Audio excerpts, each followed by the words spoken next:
Hello and welcome to Sidekicks, the weekly cybersecurity podcast hosted by Richmond Advisory Group's principal analyst, that's namely me, Rory Duncan. And me, Christina Richmond. This podcast is your go-to partner for understanding the cybersecurity market, industry trends, and the real-world challenges of protecting organizations today. I wanted to interrupt you as you were doing your intro and say, the melting Rory Duncan. Yeah, the melting Rory Duncan. So, folks, I've turned the fans down. I've got one on one side, one on the other. So hopefully there's not too much noise or interference. But here at the Sidekicks Command and Control Center, it is hot. It is boiling. I am in a pair of shorts. I am bare-chested, full disclosure. Oh. And I didn't know you were going to come out with that. Oh, yeah. Listen, and it is absolutely hot here. Thank goodness. I think, the world's coming to an end. We're doomed. The humidity is off the charts. It's like Miami in Scotland, which is just terrible. So, and Scotland has come to Miami. The Tartan Army has been in Miami, and before that, Boston. So they're getting a dose of the same humidity and heat that you're experiencing at home. Yeah, I know. Unfortunately, and folks, this is after the 3-0 defeat last night that Scotland had against Brazil. But hey, it's against Brazil, and it could have been a lot worse. Let's just put it that way. I'm sorry. I'm so sorry. Okay. I'm sure they drank all of the beer in Miami after that. Yeah, that's right. Very much. Oh, probably before, but never mind. So, Christina, what have we got on the show this week? Yeah. So before I get to the show, I'm just going to say the newsletter's coming out today. I have no idea what it's about. Mm-hmm. We do have a paper in the works on services as a product, so it might point to that. Mm-hmm. I might do a callback to some really fun podcasts. Like we loved the Geordie AI podcast, so maybe a callback to that. So, it'll be dealer's choice, and stay tuned for that. It'll come out later today. And what's on the show this week? Oh, I thought you picked some really good stories this week. I was going to mention the FortiBleed credential harvesting attack to you several days ago, and then I forgot because, white hair, what can I say? I forgot.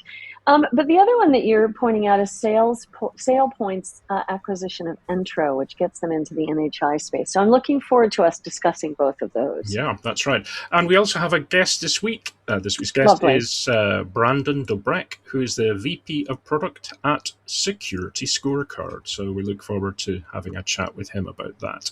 Yeah, I really am interested in his answer to our softball question, because in that space, and we just covered GRC as a special episode of the podcast, a month ago? Yeah. We went through GRC and we talked with both CyberSaint and with IBM. Mm-hmm. And now we'll get to hear SecurityScorecard, not directly, in terms of what they do, but a perspective from someone who works there, that'll be interesting to see if that keeps them up at night. Great. Let's go into the news then. Let's do a couple of news stories, Christina, now that I've remembered to unpause the recording. So apologies. Yes, that's always a good thing to do. It's probably a good thing to do. Otherwise, there'd be a lot of silence in a very short episode. So M&A. M&A is a popular topic for folk who are listening to our podcast, and there's been a little bit this week. So SailPoint has acquired Entro in a reported $200 million deal. Now, this is a relatively small deal. It is small. Mm-hmm. It is small, but strategically important, right? Because they're acquiring the capabilities to look at non-human identities. So that's, and also credential security solutions. So, given the FortiBleed other news story that we're going to talk about and the credential security issues in that one, it's relevant. It was a good M&A story to pull out, Rory. I appreciate it. SailPoint acquiring NHI, it is the right timing to bring on NHI. There are a lot of small startups looking at how to solve the non-human identity issue or problem. So good for them. Yeah, and that's the positive, folks. And I hate to be the Debbie Downer, but if we look at SailPoint, on the surface that looks great, but SailPoint has kind of had a little bit of a checkered past. It returned. It was privately owned. It returned to public in an IPO in early 2025.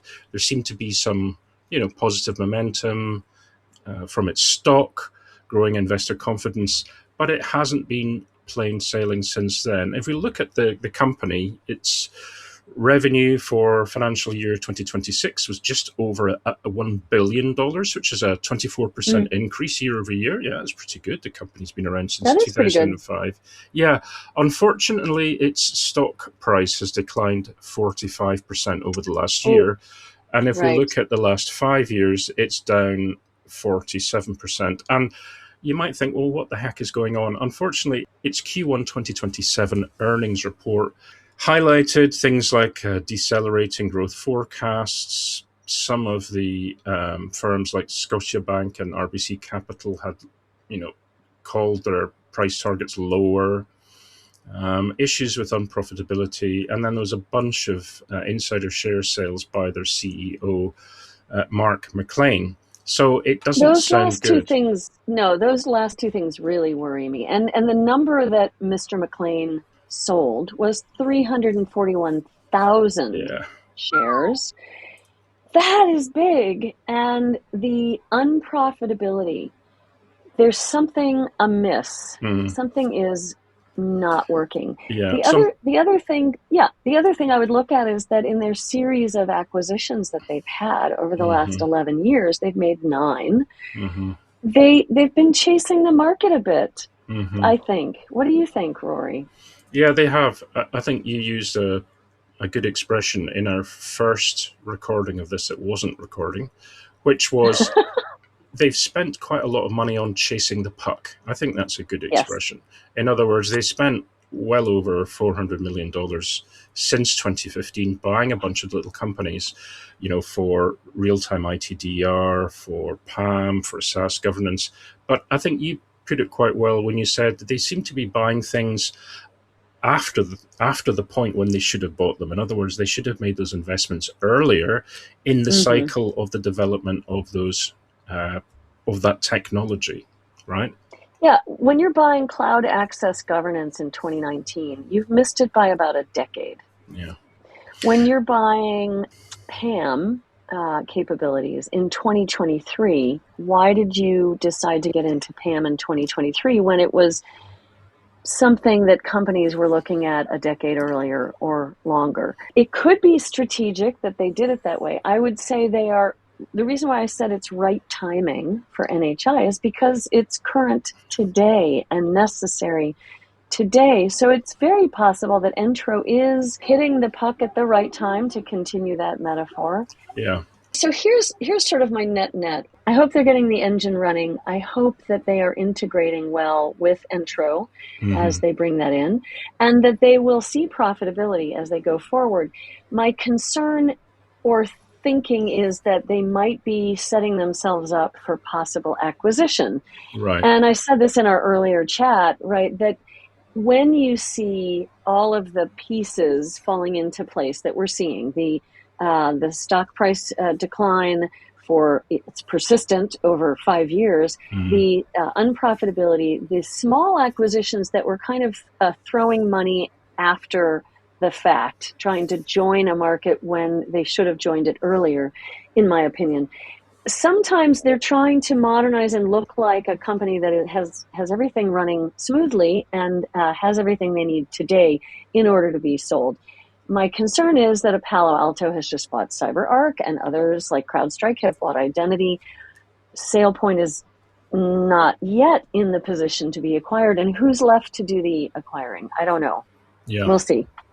Yeah, no, there is something rotten. There's something rotten in the state of Denmark, and hopefully... And it's not cheese. No. I'm quoting my Shakespeare there, so there we go. Yes, you are. Well, let's look at the next story, Christina, which has been all over the news this week, and it's called 40 Bleed, which isn't really a bleed, but we'll go with it. It's basically a sweeping credential harvesting heist compromising over 30,000 Fortinet devices. Huge. Yeah. It's huge. And poor Fortinet. I mean, it wasn't even there wasn't anything misconfigured or vulnerable coding. It wasn't their fault. No, no, there was no, and that's it. We'd really like to emphasize that, folks, that and SOC Radar, who initially found this, the researchers there emphasized no exploited Fortinet flaws in the operation. It was strictly a credential compromise campaign. Having said that, it's vast. Attackers targeting various sectors across nearly 200 countries, compiled a list of working credentials for over 30,000 devices, and they called it FortiBleed, but it's not really, that's probably not the best name for it. Where is it coming from? It's probably, SOC Radar believes it's a suspected Russian-speaking threat to actors. It gave, visibility into tooling, victim database, automation infrastructure, verified credential repository, and so on. Unless you wanted to say more about this, Christina, but there was a really interesting quote from a chap called Wasim Ahmed, is a head of engineering at secure.com, and he was telling this to the reporter at Dark Reading. He says, the most striking thing about this is what's missing from it. So there's no 0-day, no exploit, no actual bleed, right? It isn't a vulnerability, in other words, as they say, but a pile of credentials leaked in earlier Fortinet breaches, but fired back at the organizations that never bothered to change them. So that's basically what it is. There you go. Go change them, Go change them. It's it's hygiene. And we've harped on this throughout, the year and a half we've been doing Cyber Sidekicks. It's hard. We know it's hard. It takes time. It's the coordination between IT and security that are, it's difficult, right? Because you have to make sure that you're working in lockstep and that you're changing those credentials. So anyway. We feel you when we say we know it's hard, but still, go change the credentials. Yeah, go change the credentials, folks. So our special guest this week is Brandon Dobreck, VP of Product at SecurityScorecard. Hey, Brandon, thanks for coming on the show. Hey, Rory, thanks so much for having me today. Yeah, you're very welcome. And as we mentioned at the beginning, we're always good to have a chat with folk who are been on the vendor side, but also as a practitioner. And I know you've been both. Mm-hmm. So it's always great to get your perspective on what's happening in the world. Yeah, and so to that end, we like to ask our softball questions. Sorry, I cut you off, Brandon.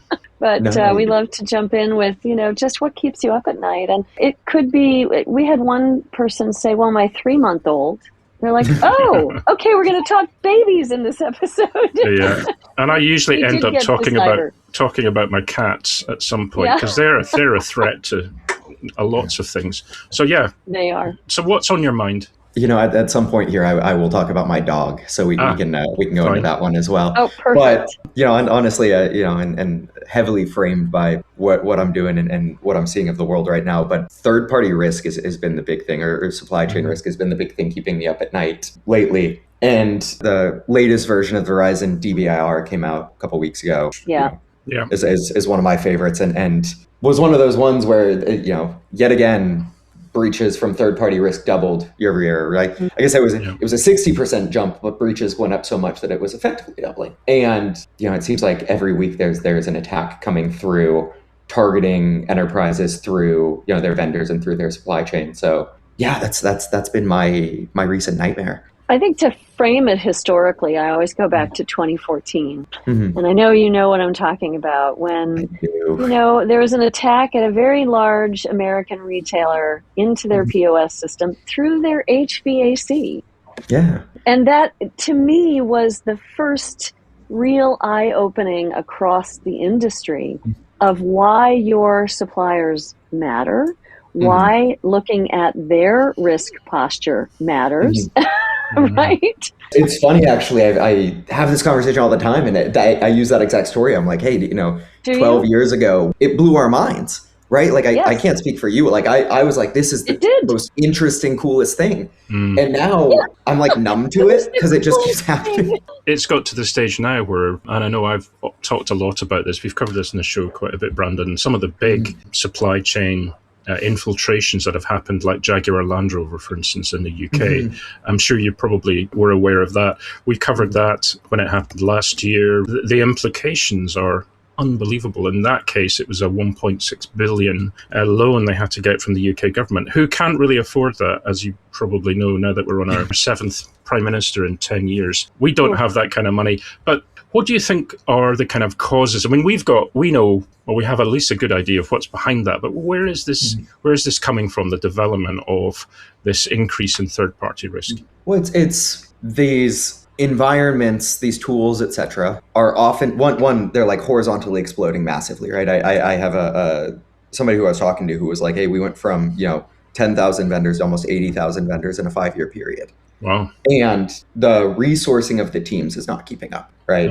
And so you're only actually able to look at something on the order of half of your vendors, right? I saw a survey recently that was 22% of the people in the survey said that they were looking at more than half their vendors. And so you have people who have like primary access to your network, whether it's through VPN UTM, whether it's through SFTP, whether it's through being contractors who can come directly into your environment. The landscape is too large for you to check against. Yep. And threat actors, nation states, ransomware groups, et cetera, have kind of turned their eyes to these because they're like, well, the cost to compromise the enterprise is much, much harder than to compromise a small tech shop where IT and security is the same thing. Yeah. There's a second piece that goes along with it as well, which is, in most cases, third-party risk is not necessarily a security function, although third-party cyber risk is really emergent, but it's a risk function, a compliance function. It's checking the regulatory box. And in that case, where it still predominantly runs through questionnaires and attestation, it's kind of asking people to grade their own homework, where they are incentivized to give you the answers that you want to hear because that's how they sell.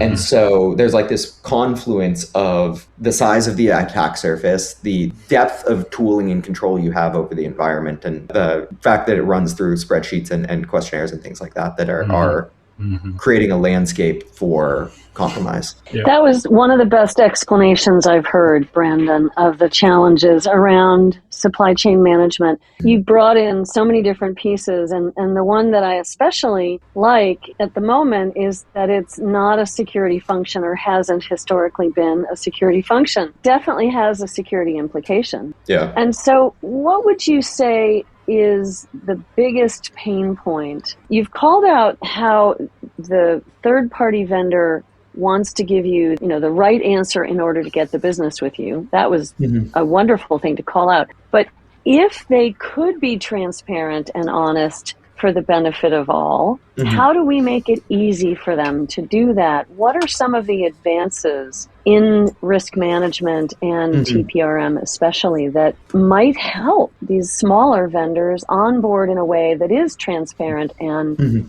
useful to the larger partner? Yeah, I mean, it's kind of three pieces, right? It's people, it's process, and it's teams. Or tools, rather. Oftentimes, they're limited on the people front, and so the best places to close the gap are on tools and are on standardization of processes. I think we're seeing really interesting things where, some of the most mature companies are kind of setting the standard for what you can do, and they're marrying their threat intelligence function and their security function and their GRC function together in third-party cyber risk and bringing those threat-informed views, right? The idea of like, hey, the business context, but also like, what's the threat landscape? How do I take like what is traditionally outside-in views and apply those to the questionnaire responses to see if there are gaps between what's attested to and what evidence shows? So more context is being used from a vulnerability or exposure standpoint. Yeah, that is a great way of putting it. It's funny actually because you say from a vulnerability or exposure standpoint, it's actually very similar to what we saw in exposure management over the last 5 or so years here of we were really good at finding vulnerabilities. We weren't really great at telling you what the right ones to fix that were going to materially reduce risk. And there's been a heavy focus on that. And a bunch of great companies have come out solving that problem. And I think you're seeing a very similar behavior and pattern in third-party risk right now of like, how do you give the context necessary to make informed decisions? Yeah. Yeah.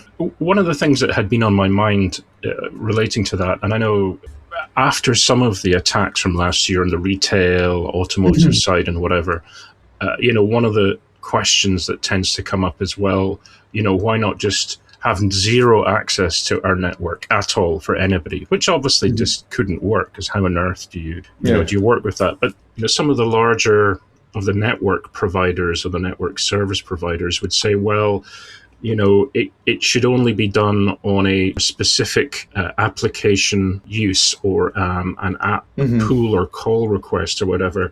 I mean, the first option is kind of the nuclear option, right? The second option can be done at the network level, but I guess for most companies, that's not really workable, right? No, and I find in practice it tends to break down. Right. Because there's the constant balance between security and business flow. I don't know if you remember, old Cisco commercials where it was a security guy and an IT guy in couples therapy. And it was the balance between I want to close the gaps and I want to protect us and I want to enable free flow of business. I find in practice those competing priorities, are constantly causing issues. With the best will in the world, we try and limit access. Oh, you can only have access to this network segment or this block or this application, etc. But it tends to break down in the reality of modern businesses. One thing we haven't talked about, and don't do it. Don't do it. I know where you're going. Well, I feel like we have to talk about it. Actually. Yeah. He knows what it is. He knows what it is. So I'll say it. I don't mind being the bad one. So AI. 90% of our guests end up talking about it anyway. A year ago, it was maybe 30 or 40%. 18 months ago, it was, less than that. That's the reality. And I love that Brandon didn't bring it up at all. Extra That's points. Beautiful. Extra points, Brandon. But given that we can't avoid it, how has AI, we're talking particularly about agentic AI, affected the way you see the market has developed, in your view? Yeah. So it's funny, actually. In a lot of ways, agents are just extension of your vendor landscape. So that's a part that contributes to the worry I have about third-party risk, right? And what are they doing? What tools do they have access to? When you give them non-deterministic paths that they need to go down, what are they going to break in order to accomplish that? How do we gate them? How do we have an understanding of them? So on the one side, as an expansion of the threat landscape, they are kind of terrifying. Yeah. But the balance of that is like all of the great things that they can do. I talked about the limited resourcing within third-party risk management. I talked about sort of the need to bring context together and to wire these things together.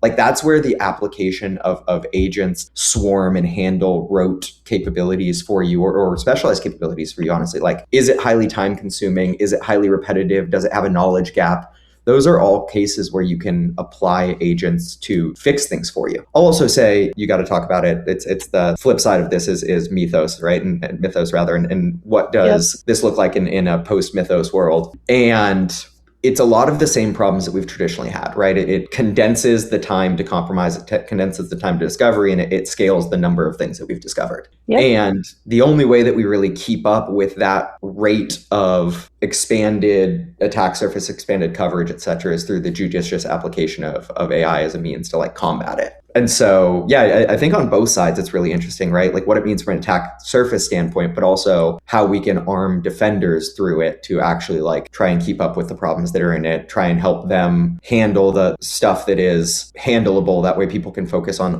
the high skill or the complex problems. I was just going to say that old fashioned phrase, use a thief to catch a thief, always comes to mind when we're looking at that. I think it's such early days and we are running so fast with AI that we don't know we don't know what we don't know. So similar to the Target breach that we just talked about earlier in our chat here, we don't know how an agent will accidentally open a port, spin up a service, create a whole new company, those non-deterministic things that you talked about, or identity, in order to then open the door to the attacker. That's probably what, for me, crystallizes my insomnia about agents. Yeah, and it's you said something there. We don't know what we don't know. That's a really good point, right? Because security guy was doing some bug bounty programs, was playing around with an application, was parsing out the headers, found that they were actually using a third-party AI within it.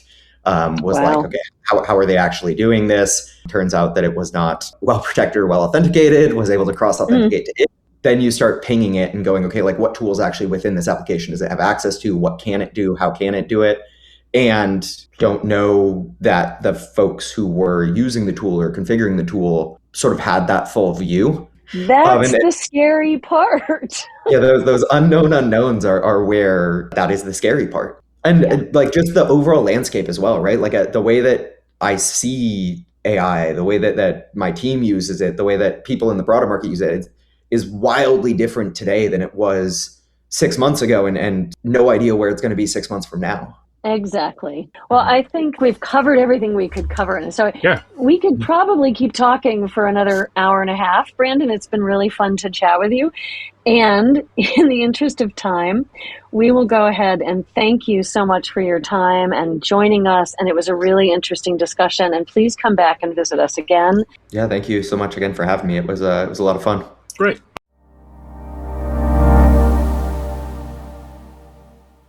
Well, thanks for the great discussion, Christina, about those various news stories. And also before that, of course, folks, we had a really good discussion with Brandon from SecurityScorecard. That was great. We enjoyed that.